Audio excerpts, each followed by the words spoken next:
Assalamualaikum warahmatullahi wabarakatuh. Innal hamdalillah nahmaduhu wa nasta'inu wa nastaghfiruh wa na'udzu billahi min syururi anfusina wa min sayyiati a'malina. Asyhadu an la ilaha illallah wahdahu la syarika lah wa asyhadu anna Muhammadan abduhu wa rasuluh la nabiyya ba'dah. Allahumma salli ala sayyidina Muhammad wa ala ali sayyidina Muhammad. قال الله تعالى في القرآن الكريم أعوذ بالله من الشيطان الرجيم بسم الله الرحمن الرحيم وسارعوا إلى مغفرة من ربكم وجنة عرضها السماوات والأرض أعدت للمتقين صدق الله العظيم. Surat Ali Imran ayat yang ke-133. Bapak, Ibu, saudara-saudara pemirsa yang berbahagia. Alhamdulillah, karunia dan nikmat yang Tuhan berikan kepada kita, umur yang panjang, badan yang sehat, dan kita bertemu kembali dengan Ramadan. Bertemunya kita dengan Ramadan adalah kurnia yang sangat besar yang Allah kurniakan kepada seorang hamba. Karena bertemunya dengan Ramadan akan membukakan pintu-pintu dan jalan-jalan kebaikan, membukakan jalan-jalan untuk beramal soleh yang kelak akan mengantarkan kita ke dalam surganya Allah Subhanahu wa Ta'ala. Baginda Nabi SAW pernah mengingatkan kepada para sahabat, mengingatkan kita umatnya, bahwa Ramadan ini adalah bulan yang sangat istimewa. Sehingga dalam hadisnya Nabi mengatakan, "Qad ja'akum syahrun Ramadan, syahrun mubarakun." Datang kepada kalian bulan Ramadan, yaitu bulan yang penuh dengan keberkahan. Bulan yang menghadirkan keberkahan dalam hidup kita. Seorang ulama besar, Ar-Raghib Al-Asfahani, dalam kitabnya Al-Mufradat fi Gharibil Quran mengatakan, berkah itu adalah al-khairul kasirud daim. Kebaikan yang sangat banyak dan kebaikan itu tidak akan pernah hilang dan lenyap dari kehidupan kita. Maka Ramadan itu adalah kurnia yang sangat besar dari Allah Subhanahu wa Ta'ala terhadap kita, untuk hamba-hambanya. Karena apa? Allah pingin hamba-hambanya ini hidup selalu dalam kebaikan. Hidupnya itu selalu berada dalam limpahan rahmat dari Allah. Memaknai hadis ini, kita mendapatkan cara hidup para sahabat Sallallahu Alaihi Wasallam. Menemukan cara hidup orang-orang soleh yang merindukan surga ketika datangnya Ramadan ini. Mereka tahu dan sadar bahwa Ramadan ini bukan bulan yang biasa. Tetapi Ramadan ini adalah bulan yang akan menghadirkan kebaikan yang istimewa dalam hidup ini. Maka mereka akan menjadikan Ramadan itu dan mengisinya dengan amalan-amalan yang istimewa. Amalan-amalan yang di atas standar dan bukan amalan yang standar biasa. Sebelum kita melihat amalan-amalan istimewa para sahabat dan orang-orang saleh tersebut di dalam Al-Quran dan hadis, ada beberapa amalan yang istimewa yang harus kita perhatikan sungguh-sungguh di bulan Ramadan ini. Satu, as-siyamu, berpuasa. Berpuasalah dengan sebaik-baiknya. Berpuasalah dengan ilmu. Berpuasa di mana kita mengerti dengan aturan-aturan dan nilai-nilai yang harus kita kerjakan saat kita berpuasa. Sehingga kita bisa merasakan bahwa puasa yang kita lakukan ini sudah sesuai dengan tuntutan dan tuntunan syariat agama kita. Ibu bapak, yakin bahwa yang kita lakukan ini sudah benar di jalannya. Tinggal kita mengharapkan pahala yang terbaik. Tidak puasa menjadi kebanyakan orang, mayoritas. Dan dia tidak mampu mengatakan bagaimana ibadah puasa saya hari ini. Bagaimana puasa saya di bulan ini. Yang kedua, amal yang istimewa itu adalah apa? Hidup bersama dengan Al-Quran. Syahru Ramadan alladhi unzila fihi Al-Quran. Setelah Allah merintahkan kita wajib berpuasa, lalu Allah katakan Syahru Ramadan alladhi unzila fihi Al-Quran. Hudar linnasi wa bayinat minal huda wal furqan.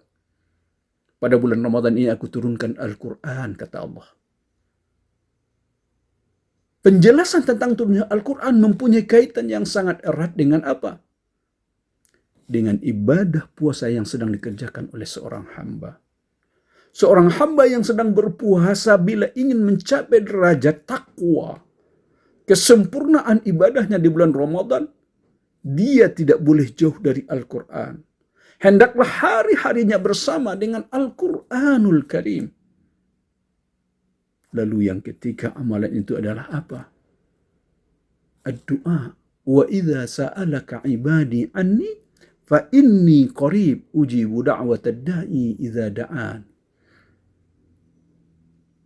Muhammad, kalau hamba-hambaku bertanya kepadamu tentang aku,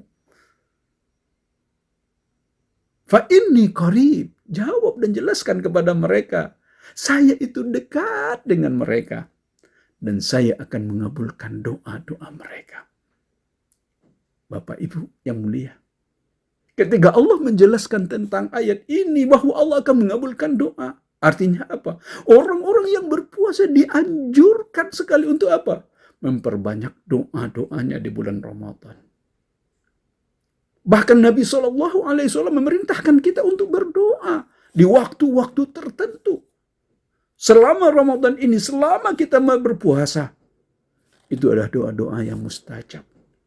Dan Nabi menegaskan lagi di waktu-waktu tertentu, seperti misalnya saat kita sahur, saat kita akan berbuka. Sehingga Nabi mengatakan, lis-shaim da'watun la turad inda fitrihi. Orang yang berpuasa itu doanya dikabulkan dan tidak pernah ditolak oleh Allah Subhanahu wa Ta'ala. Kapan? Ketika dia sedang berpuasa. Kenapa harus orang-orang yang berpuasa itu berdoa? Karena doa itu akan mencabut rasa sombong, rasa angkuh. Dan orang-orang yang berpuasa itu adalah orang yang tahu diri dan rendah dirinya kepada Allah Subhanahu wa Ta'ala. Kenapa? Karena dia selalu meminta. Dan orang yang meminta itu orang yang sadar akan kekurangannya. Maka orang-orang yang bertakwa itu manusia yang jauh dari rasa angkuh dan sombong. Karena dia sadar selama Ramadan ini dia diajarkan untuk apa? Berdoa, meminta kepada Yang Maha Kuasa. Yang keempat, amal itu disebutkan oleh Allah dalam Al-Quran. La tubashiruhunna wa antum akifuna fil masajid. Jangan engkau gauli istrimu, sedangkan kamu sedang beriktikaf di rumah Allah. Ayat ini menunjukkan apa? Orang-orang yang telah beribadah, berpuasa, Allah meminta mereka untuk mampu mengendalikan diri mereka. Di mana pada hari-hari itu, mereka lepas dengan beban-beban dan tanggung jawab urusan duniawi. Dan tuntutan-tuntutan hidup. Maka berfokus hanya untuk apa? Beribadah, berkonsentrasi dalam ibadahmu kepada Allah. Yang disebut dengan beriktikaf. Terutama 10 terakhir di bulan Ramadan. Baginda Rasulullah SAW tidak pernah melewatkan bulan Ramadan. Kecuali dipastikan. Di 10 terakhirnya Rasulullah SAW beriktikaf. Dan bahkan dalam riwayat di tahun terakhir sebelum wafatnya Rasulullah, beliau i'tikafnya tidak hanya 10 hari, sampai 20 hari. Subhanallah. Lalu ada amal yang istimewa lagi. Apa itu al-judi wal kiram? Al-judi wal karam. Banyak berbaik, banyak bersedekah, banyak menolong dan membantu saudara kita. Lalu yang keenam, Qiyamul Ramadan, salat tarawih. Baginda Nabi SAW bersabda,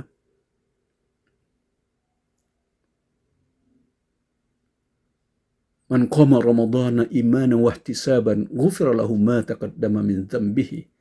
Siapa yang berpuasa di bulan Ramadan, siapa yang mengerjakan salat tarawih di bulan Ramadan karena iman dan penuh keikhlasan, mengharapkan pahala dan ridha dari Allah, ghufira lahu ma taqaddama min dhanbihi. Allah akan ampuni dosa-dosanya. Bapak, Ibu, Saudara, ternyata salat tarawih itu adalah apa? Jalan kita untuk mendapatkan ampunan. Kenapa Allah khususkan dengan salat tarawih untuk ampunan itu? Karena surga itu hanya disediakan untuk orang yang sudah diampuni oleh Allah dosa-dosanya. Maka dosa itu menjadi penghambat yang merintangi jalan kita ke surga. Tarawih tunaikan dengan iman, tunaikan dengan keikhlasan. Allah akan berikan ampunan dan Allah akan mudahkan jalan kita ke surga. Sahabat-sahabat Nabi tahu ini adalah amal-amal yang istimewa. Dan ketika Ramadan, mereka adalah orang-orang yang mempunyai amal-amal istimewa dengan amalan-amalan yang kita sebutkan tadi. Imam Bukhari misalnya, yang hadisnya sangat masyhur dan terkenal, yang ulama mengakui semuanya dengan kesahihannya. Kalau di bulan Ramadan, beliau fokus bersama Al-Quran. Dan dikatakan Imam Bukhari itu kalau bulan Ramadan, di siang hari dipastikan setiap harinya dia khatam Al-Quran. Dan di malam hari dia mengkhatamkan 1 kali dalam 3 malam. Karena apa? Karena dia mengimami salat tarawih juga. Imam Asy-Syafi'i rahimahullah, ulama yang sangat dekat dengan hati kita, yang selalu hadir dalam kehidupan kita, dan kita beramal mengikuti imam ini. Ternyata apa? Yukhtimul Quran baina 50 wa 60 marrah fi Ramadan. Beliau mengkhatamkan Al-Quran itu sebanyak 50 sampai 60 kali dalam 1 bulan Ramadan. Subhanallah. Karena dia tahu ini amalan yang sangat istimewa. Sahabat Nabi Abdullah bin Umar ketika Ramadan itu, dia berbuka selalu bersama dengan fakir miskin, dengan saudara-saudara yang lain, dan dia berbagi. Karena mengatakan Ramadan itu adalah Al-Quran wa it'amut ta'am. Ramadan itu adalah ibadahnya Al-Quran dan memberi makan orang lain. Maka Abdullah bin Umar, atau yang disebut dengan Ibnu Umar itu, di bulan Ramadan tidak pernah berbuka, kecuali dia berbagi dengan orang-orang yang membutuhkan dan siapapun yang berpuasa ketika itu. Ada lagi orang-orang saleh yang bulan Ramadan itu memberikan perbukaan selama puasa untuk 500 orang. Subhanallah, banyak sekali. 500. Selalu dia berikan. Ada lagi khalifah. Ketika bulan Ramadan itu, dia mampu menahan dirinya. Apa? Dia berbuka dengan makanan yang sangat sederhana. Para penguasa yang terkenal dengan kekayaan, dengan fasilitas yang wah. Tetapi Ramadan mengajarkan kita harus mampu menahan nafsu kita. Maka ketika berbuka, dia memakan hanya roti yang disertai dengan beberapa keju yang sangat sederhana. Maka ketika seorang ingin datang merasakan bagaimana makan dan berbuka di rumah para raja dan para khalifah dan penguasa, lalu ketika makan hanya disediakan roti yang sangat sederhana, tidak ada yang lain. Lalu dia cicipi dengan menyatakan dalam hatinya, mungkin ada makanan yang istimewa setelah ini. Lalu sang khalifah mengatakan, "Anta shaim hadzal yaum?" Engkau berpuasa hari ini? Tentu. Lalu berbukalah, karena tidak ada makanan yang setelah ini. Bapak, Ibu, Saudara, orang-orang yang beriman, termasuk amal saleh yang istimewa itu adalah apa? Penguasaan diri. Di saat kita punya dan kita mampu, tetapi tidak harus selalu semuanya dituruti. Ada saatnya kita mampu harus mengendalikan. Dan berpuasa mengajarkan kita untuk bisa mengendalikan diri kita. Memperjuangkan dan menegakkan kebenaran adalah kehebatan yang harus dipunyai oleh orang-orang yang beriman, dan mereka yang mampu mengendalikan nafsunya itu sendiri. Inilah gambaran dan jalan hidupan orang-orang soleh yang perlu kita teladani. Ramadan punya amalan yang istimewa. Assalamualaikum warahmatullahi wabarakatuh.